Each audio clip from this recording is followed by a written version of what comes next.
Welcome, everyone, to today's session, Advancing Innovation in Adult Education, Effective Partnerships Between Adult Ed Programs, CTE, and Other Stakeholders. My name is Lori Meyer, and I am the Associate Director of Education and Technical Assistance for Manhattan Strategy Group. With me is my colleague, Marjorie Cohen, and together we're going to provide a bit of context and moderate a panel discussion today. Today's session has three parts. First, we'll briefly talk about the Advancing Innovation in Adult Education project, followed by introductions to three adult education program directors recognized for their innovative practices in the past year. Following introductions, we'll get to the most important part of today's session, and that is our panel discussion about partnerships. So that you are familiar with the people in this session, we have a list of our speakers and their photos, and we're going to introduce our panelists in just a few moments. But first, let's talk a little bit about the Advancing Innovation Project. And as you can see on the slide there, the Advancing Innovation in Adult Education Project is funded by the Office of Career Technical and Adult Education, or OCTAE, as we all know it, at the U.S. Department of Education. The project is being led by MSG in partnership with APT Associates. And we are currently in year 3 of a 3-year project. So we are about to recognize our third and final round this summer. The goal of the project is to identify and highlight practices in adult education across the country that lead to improved learner outcomes. 3 of the 9 programs that Advancing Innovation has recognized are with us today. All 3 of them are in Region 3, and they all have strong partnership components with CTE, secondary, post-secondary institutions, and other stakeholders in their communities, such as workforce development and local employers. And so I'm going to turn it over to Marjorie, who is going to introduce the programs and their directors. Great. Thanks so much, Lori. Okay, so first up is Nadine Holthouse from Rochester Adult Literacy in Hawthorne, whose program has been recognized for their Bridges to Careers expansion practice.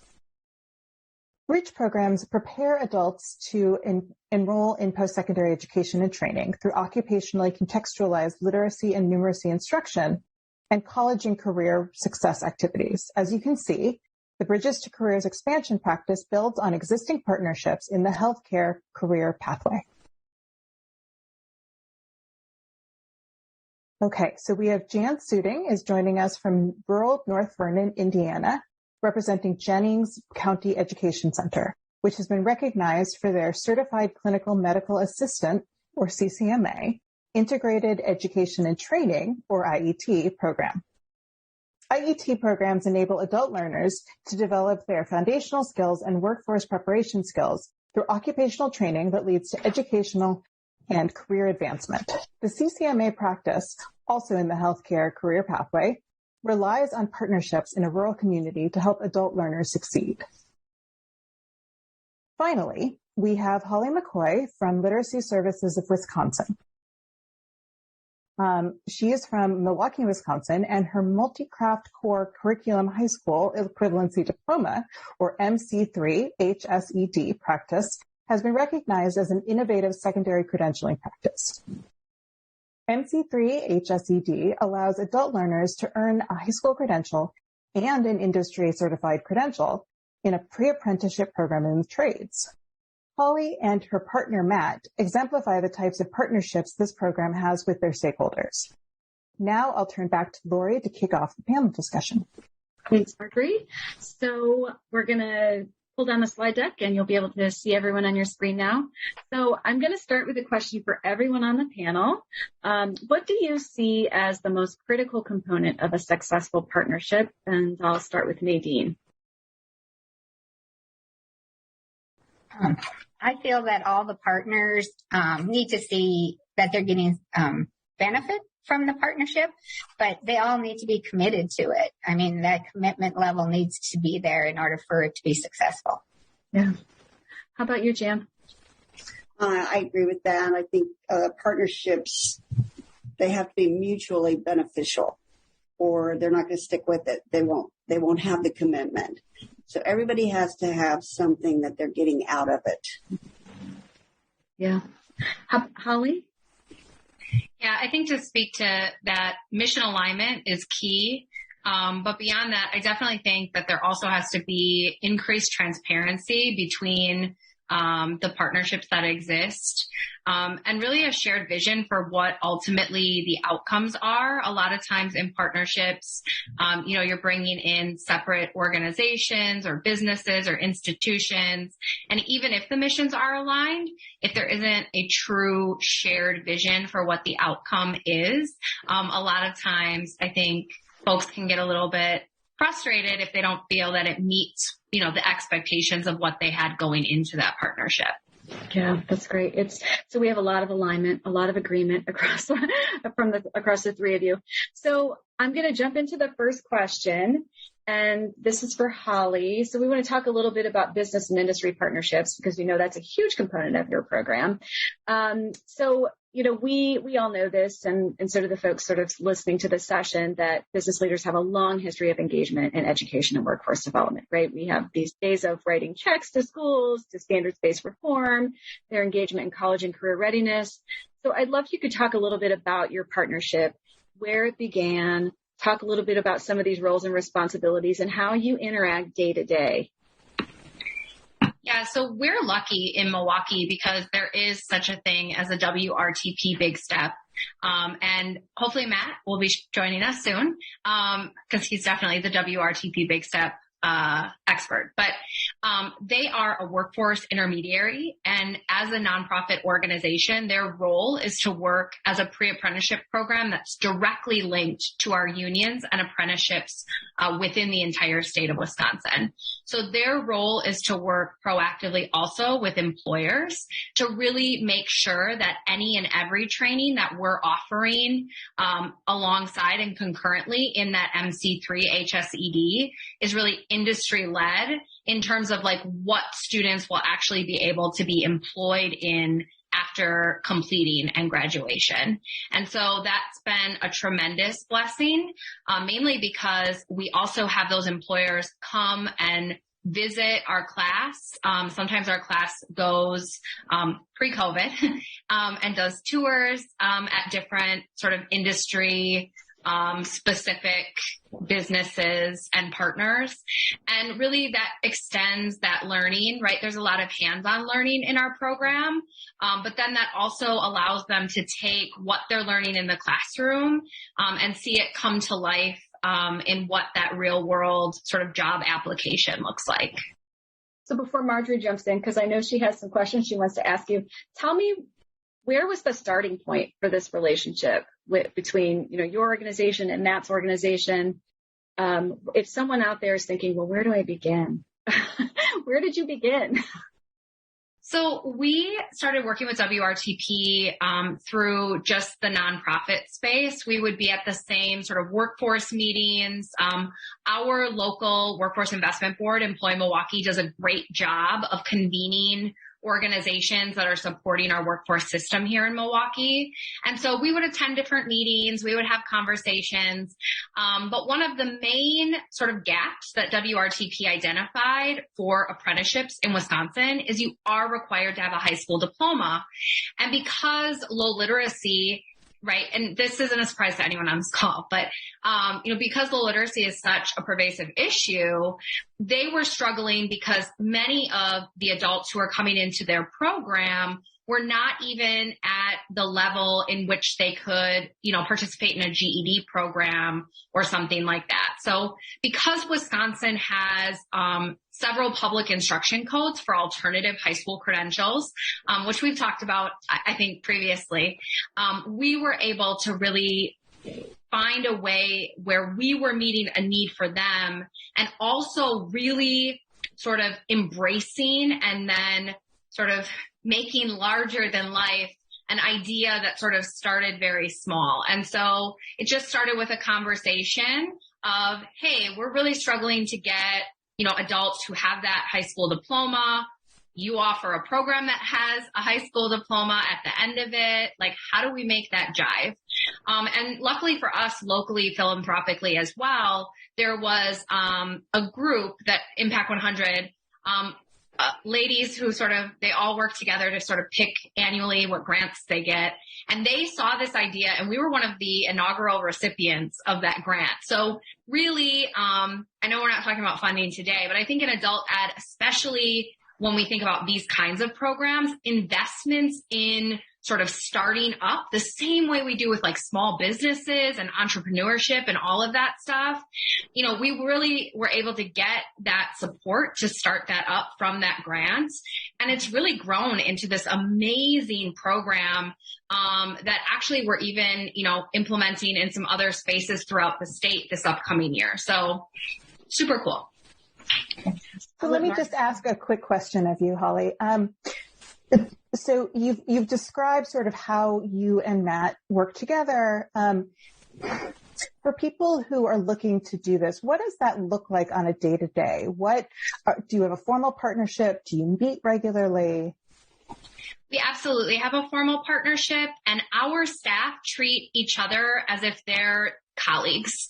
So even though LSW and WRTP employ, you know, separate staff, those staff work together in tandem. They have regular meetings together.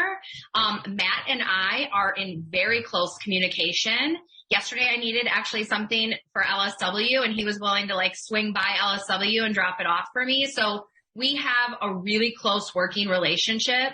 When we have meetings with partners, we're including each other on those meetings, and really just making sure that there's consistency for our staff. So one of the biggest things that Matt and I work on is making sure the message that comes from both of us separately when we're at our own organizations is the same message. And then our staff, when they're working together day to day, if an issue arises, because two nonprofits working together, I would never say there's no issues, right? But when those arise, the staff work together to problem solve. They reach out to Matt or I if they need troubleshooting or support. But it's a really, at this point, sort of, it runs sort of in this really organic way, and it's really great. And we all get together like as staff, and we do, it's really cool, actually.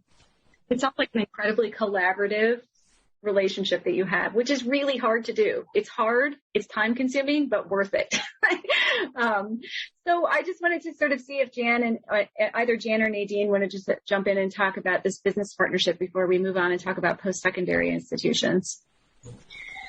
So our business partners, we also have for RCTC Transition Advisor and the Workforce Navigator and my ABE coordinator for this program meet weekly to discuss issues and things that come up and to just, you know, see where students are along the pathway.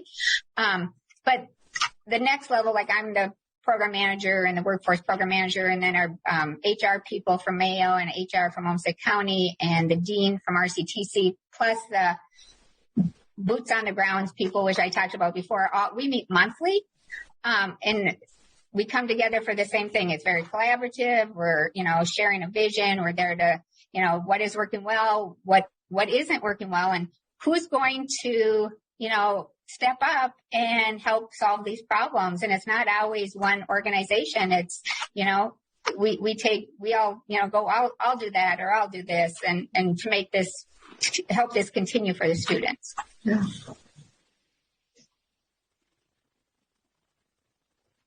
So I have a follow-up question that as I'm listening to you all talk, I'm wondering, you know, we're really looking at this from the adult ed perspective and how lots of partners in your community come to the table to help you. Do you find that you're also going to other tables and helping other people as well? You know, I think it goes both ways, right? And so I think particularly given that we're talking to, you know, our CTE colleagues in Region 3 today, I'm curious sort of how often, or if any of you are invited in from that lens, and you know, the CTE folks say, hey, we really need to have the adult ed people here to help us think through things. Is it sort of a two-way relationship? Absolutely for us. I'm actually on the Rochester Community Technical College's nursing advisory board. They've invited us to do that. Mayo Clinic has invited us to, you know, be part of different things, you know, as a resource for how do they diversify their workforce. So it is, once you get that collaborative partnership, it expands out, and how all the different agencies access the skills and talents that the other agencies have. That's amazing. That collective impact. Let me just jump in for a second and welcome Matt Waltz. We've been talking about you and your wonderful partnership with Holly and Literacy Services of Wisconsin. So let me just introduce Matt Waltz from WRTP Big Step in Wisconsin, in Milwaukee, Wisconsin, and let you jump in and talk a little bit about the kinds of questions that Lori just asked about whether you sit at the table with some of your business industry partners. Yeah, great. Thank you very much for inviting me, and happy to be here.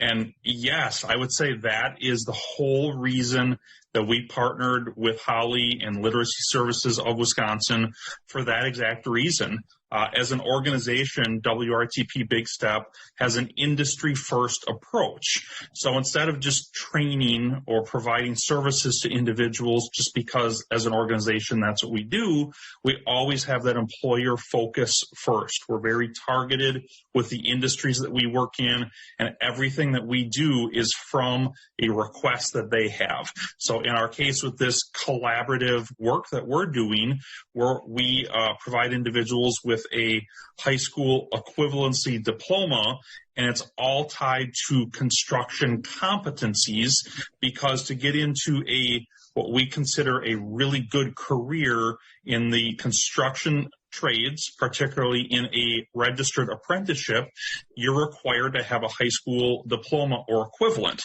So if an individual just doesn't even know where to go to get that, they're a little bit lost. And instead of just sending people to the next place and the next place and the next place, we created this program that says, well, actually, we can help you with the challenges that you may have and actually address that root problem and get them connected then to those employers that are hiring individuals. Thanks, Matt.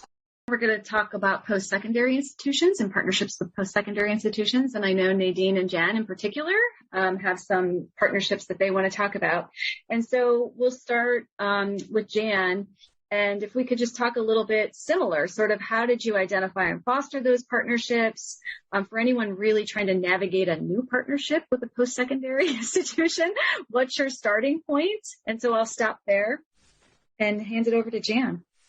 Actually, my starting point was with our workforce development and our workforce board and finding out or discovering what were the high demand occupations in our region and what types of trainings would we be able to provide to try to train people in those fields. So we are very rural. And we would definitely want to make sure that when we did a training, there would be a job waiting at the end of the training for that person. So one of our high demand areas here in rural Jennings County is medical. And my next thing was to find something that would fit into 14 weeks because the state wanted it to be short term. And I was lucky enough again to have a partnership with Work One. And Work One knew that Vincennes University, community college in the state of Indiana, offered a medical assistant class that was 14 weeks. Then I had to decide, well, what can I do to get them to come to our rural location? Because forming those cohorts that attracts colleges was a sort of a hurdle for us. And I thought, well, I have a room, I have a classroom, and I can offer this classroom free of charge if they will come and do the training here. And it was just such a simple little concept to get the training going. They were thrilled. They would take care of the teacher, the curriculum, and we would provide the classroom. We would help market and build the cohort.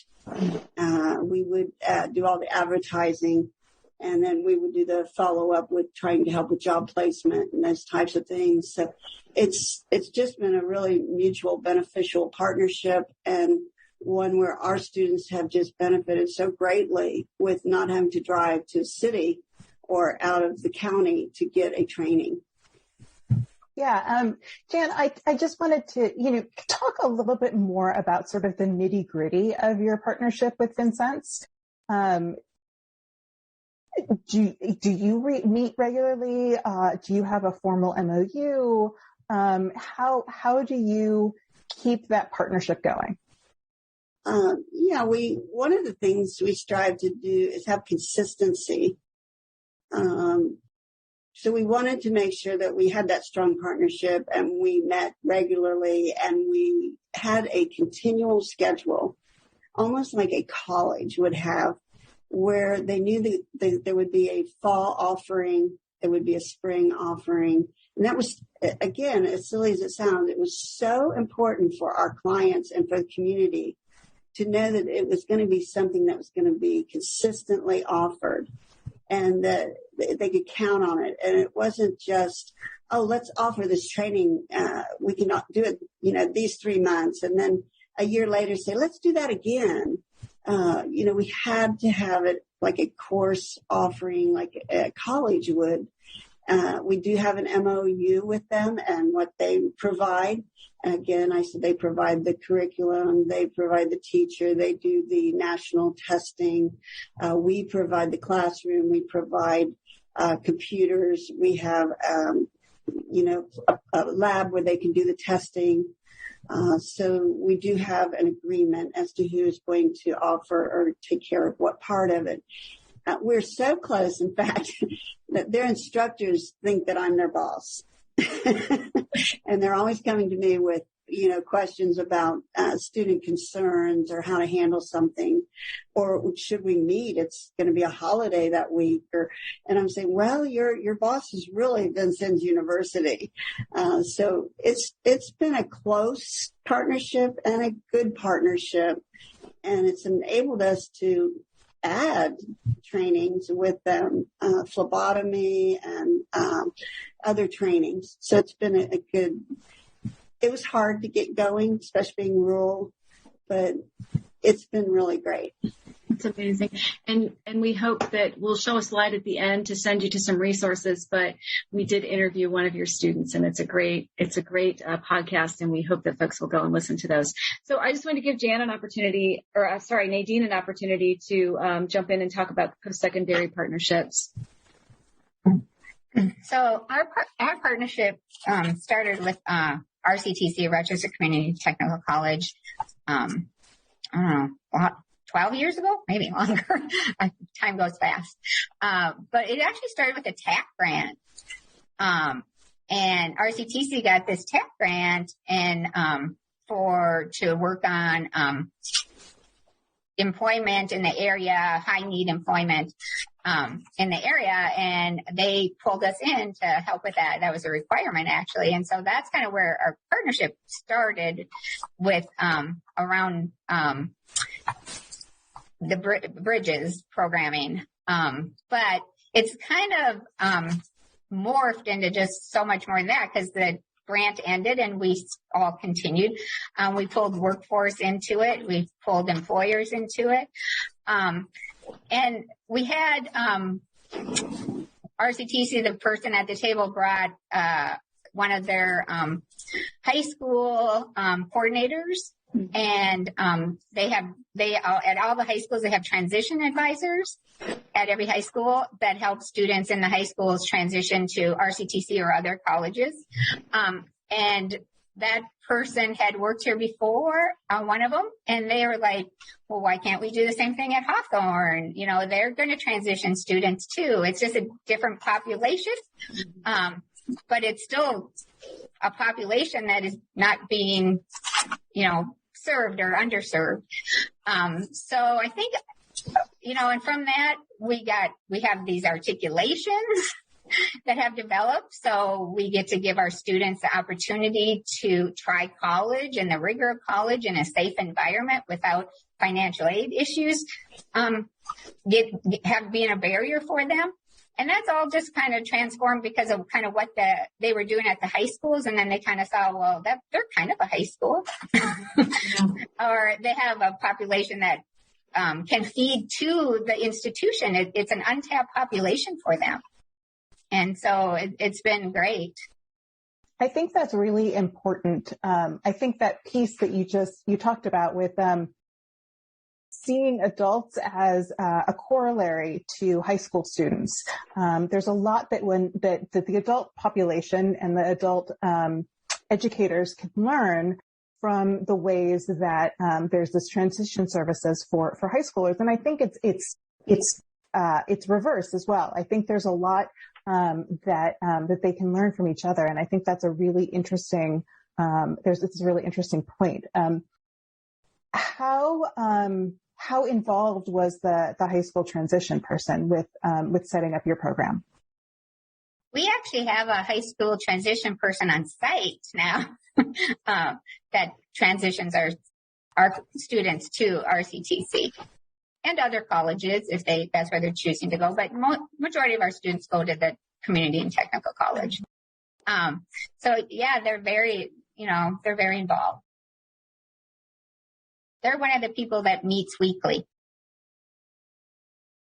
Of the meetings. So I have a question that probably could connect to what we talked about with business, or I could talk about with post-secondary, and that is hurdles along the way. Any relationship can be challenging, and at any point in time, there can be sort of hurdles that you need to overcome. I'd love for any of you, and this is sort of out, goes to the whole group, to talk about any particular example of when you sort of had an obstacle to overcome, that hurdle in your partnership, and sort of how you worked through that. Like, what was it, and what did you do to work through that? I think, as we all know, partnerships are hard. It is hard work, like any relationship. So I'll open it up to anyone who wants to sort of jump in on that. I think, and Matt, you can jump in on this a little bit too. We have zero problems, and we never have. Zero. Yeah.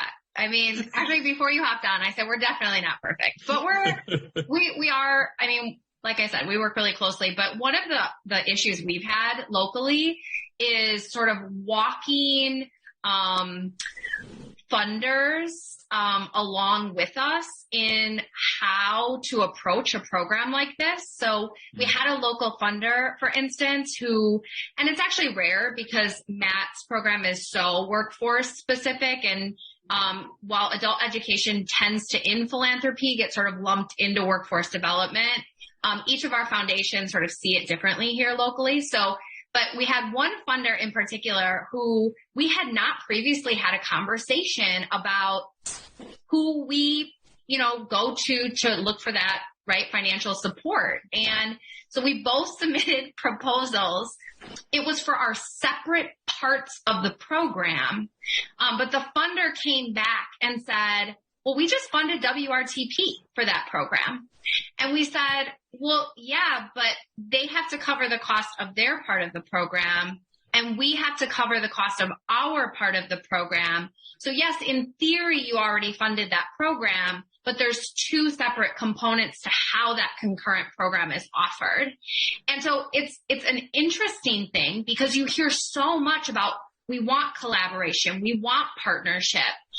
But it's almost as if too, then you have to change the mindset to have them realize that two organizations collaborating doesn't mean, right, less funding is necessary. If anything, to work so seamlessly, it requires probably increased funding, but we've done the best with what we have. But, I called Matt up, and at first I was really frustrated. I was like, why didn't you tell me that and he was like, well, you never asked. And I was like, that's a good point. Well, and a perfect example, Holly. And I would say I was thinking the exact same thing. Taking it one step further, once we do get funding, again, it's often challenging for that funder to identify who they're supposed to be talking to for, what questions may come up. Because now all of a sudden we have this joint proposal, and, myself and Holly, we really know what we do and our programs are doing, but the funder doesn't necessarily know, well, who should I be talking to about X? And so it's an interesting landscape to help them out. It's a good space to be, but there can be little nuances about that as well. And I don't think I'm going to get into any exact examples, but I think everybody can kind of identify a few that might come up. Yeah. So I can say too, I mean, we have, 3 different institutions working, and every institution has their own things that they have to get done, all their rules and regulations and guidelines. And so that's always kind of a hurdle, how do you maneuver that so that everybody is getting their requirements met? Yeah, it goes back to that front piece that Holly talked about, alignment, vision, shared vision. So let's move on and talk about K12 systems. So Jan and Nadine are both part of the K12 system.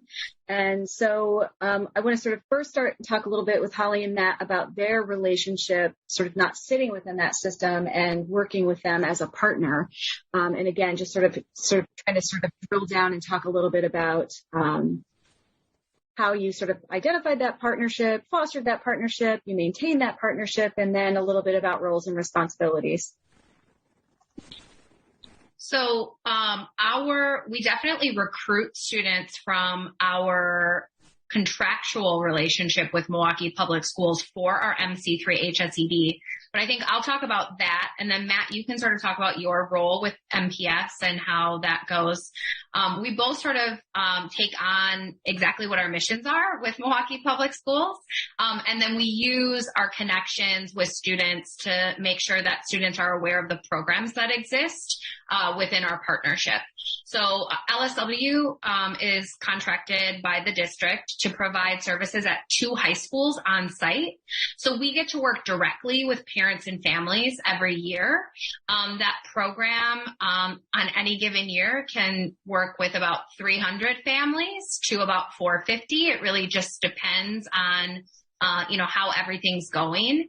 But we have 180 MPS schools, and usually annually we work with about 80 to 90 families from different schools throughout the district. So we're at least, making sure that we're making connections at least 50% of the schools, even though we're only located at 2. So that relationship is huge. I think it's really important that we're connecting with parents and families when we think about how interconnected adult literacy is with family literacy.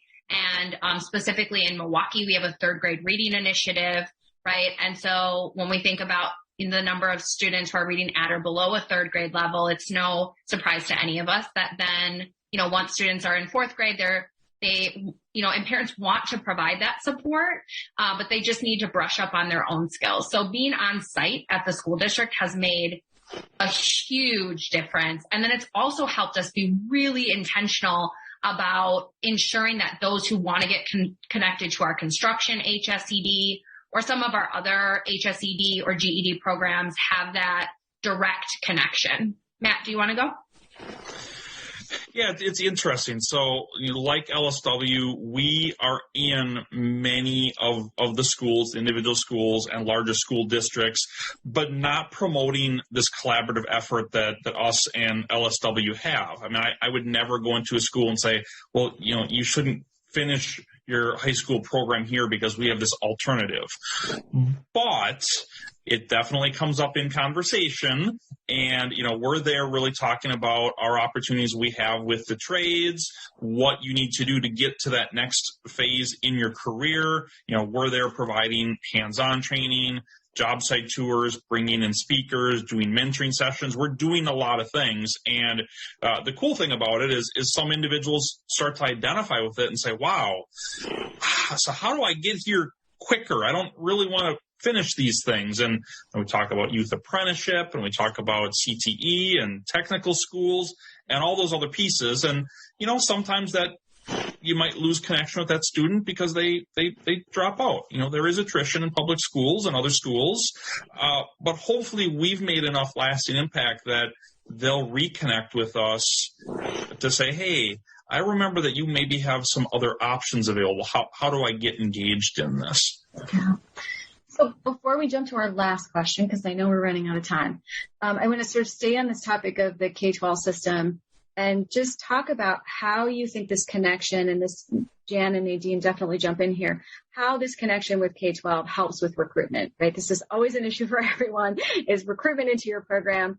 And so I want to just throw that out for anyone that wants to jump in and talk about that piece of that connection with the K12 system and recruitment. So, as I mentioned before, the K12 has Rochester Community Technical College transition advisors on site at each of the high schools, and they know about our program. And so every year, at the end of the year, they invite us out to talk to the students who they feel would be a really good fit for our programming. And so we recruit. Every summer, we have a whole building full of high school kids. Anyone else want to talk about recruitment? I just want to say it is a fine line. We are a program of Jennings County School Corporation, and it is a fine line. Like Matt said, you don't want to pull out students or entice students to leave if they're on track and they're ready to graduate. But you do want to offer a pathway to someone who is not on track, and it's not possible for them to graduate from the K12 system. And so we've been here long enough that the high school, and we have a great working relationship, but you want to make sure the students understand that go ahead and graduate, and we will be here for you to come through and do these certification programs after you graduate from high school. That's great. So one closing question for everybody, and that is, it's actually like a 3-part question. That's a lie. What piece of advice would you give to your prospective CTE partners about how to engage and support adult learners in their community? And really, what's the value add for CTE to come to the table and partner with you? So whoever wants to go first. Me. Matt wants to go. So there's a definite value add, and the proof is in the pudding in our case. We've had a long-term great relationship with Holly, with her predecessor, with Literacy Services, but we really tried to put ourselves in the shoes of the individuals we're serving. And what was happening was a disconnected referral process. And so somebody had to understand that, well, I have to go here to maybe get enrolled in a WIOA, and I have to go here to get this, and then I have to go here to find out that, oh, now I need to go here. And instead, we brought that all together. So they can go to Literacy Services, or they can come here, and we will move them forward in the process for every piece. We have WIOA and SNAP ENT case managers on site. We have integrated education right here. We're a certified pre-apprenticeship program for construction and manufacturing. They can receive all of those services right here. So if this really is the career pathway that they desire, and we can test them and screen them and talk about it to make sure it's a fit. If this is what they want to do, they've come to the right place, and they realize that now we're going to take care of them and make sure that they are going to get what they need to move forward, instead of, oh yeah, we have this really great relationship with this other organization. Here's their phone number. You should go call them, because it's probably not going to happen. And so if we're, again, trying to be good stewards for the individuals coming to us that need a high school diploma, need a job, how are we best serving them? And again, we're here serving industry. And if they want individuals that are qualified and ready to go, we're also doing that. Thanks, Matt. So Nadine, I'll go to you next. What would you say to our CTE partners who are listening to this session about engaging and supporting adult learners in their community? I think, for me, like Matt, I think partnership is the way to go, because you get like a one-stop shop, for our students. And if you can bring the partners to them, they're going to be more successful. The student's going to be more successful. If we help remove those barriers for the students before they go to college, then they're going to be more successful, and they're going to finish the programming they start there. And that's a win for the college. And it's kind of like I said before, an untapped feeder pipeline for them. Because most of our students here probably never would have thought that they didn't see themselves as college students. And now they do. And that's really the neat thing about it, is it's just seeing them blossom and bloom into these, college students. I can do it. That's exciting. Jan? I agree with what they said. I'm shocked at the great need for career and tech education in the adult population. When we're offering these certified medical assisting classes, we're getting students that are coming to our rural county from great distances. They're traveling to come to our class. So they are searching out and trying to find these training opportunities. We had a student come from Indianapolis to North Vernon, an hour and a half drive to come here for a training. And we were shocked that, most often we're driving from little old North Vernon to Indianapolis to do college, to find employment. And now we're getting people coming from all the surrounding towns. And when you get somebody coming from the city to a little podunk, North Vernon, but a small little town, you have to start wondering, the need is so great in career and tech that it is a population that's not being served, that they are crying for trainings. So I really appreciate and value that we can offer this to adults. Yeah, I think these conversations need to continue and at a much larger level. I think we've seen that happen nationally as all of our programs are being recognized, and we're really bringing to light the practices that are driving some of this innovation and change. But truly, it needs to be sustainable and attainable at a much larger and scalable way.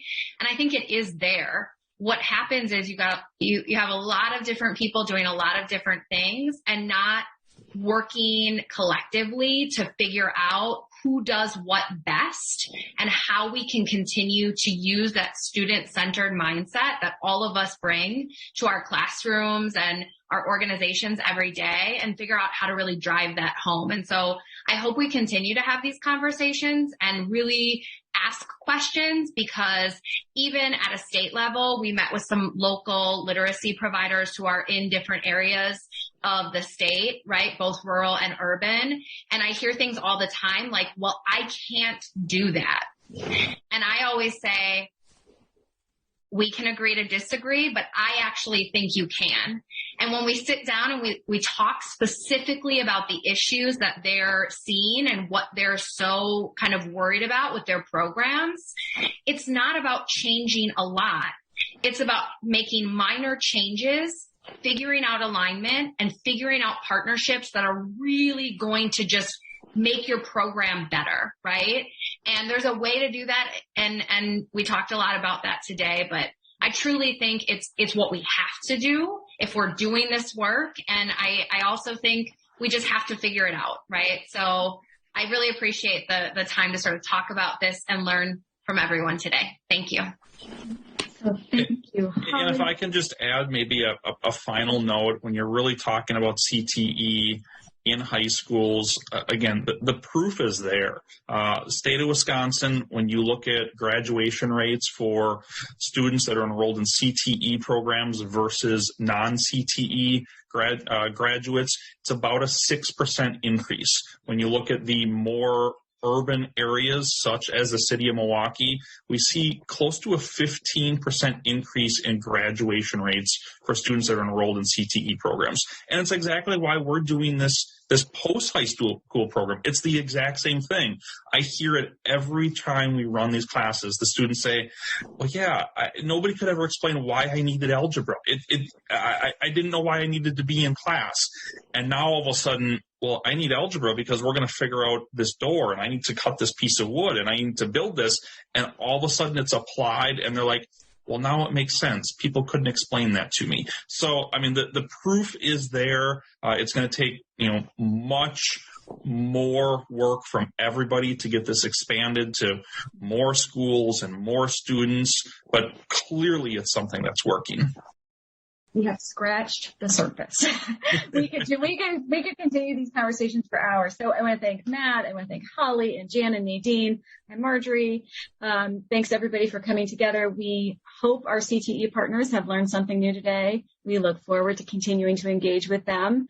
And we'll pull the slide deck back up just so that folks can find out more about us. So if you're interested in advancing innovation social media, please follow us on Twitter, Facebook, and LinkedIn.